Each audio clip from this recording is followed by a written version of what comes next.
စကူသင်းဖန်တွေကိုပဲကျွန်တော်ပြောချင်တာပေါ့နော်အရင်ကြီး jealous မဖြစ်ပါနဲ့လို့ဘာလို့လဲဆိုတော့ညာတိုင်းအိမ်မပြောဘဲနဲ့ခေါင်းတွေကပြီးတော့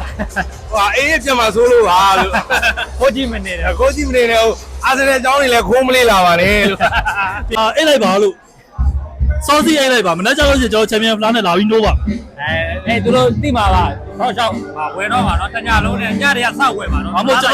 တော် fly ရပါကျွန်တော်အခုဆိုဘယ်လောက်ထိဆိုလဲကျွန်တော်တကယ်ကြီးအိမ်ကိုသွားပြီးတော့တယောက်ချင်းစီကိုခေါ်နိုးပြီးတော့လိုက်သွားတော့လုံးဝတော့မပြေဘူးတယောက်မှစည်ရင်းလောက်ထားတယ်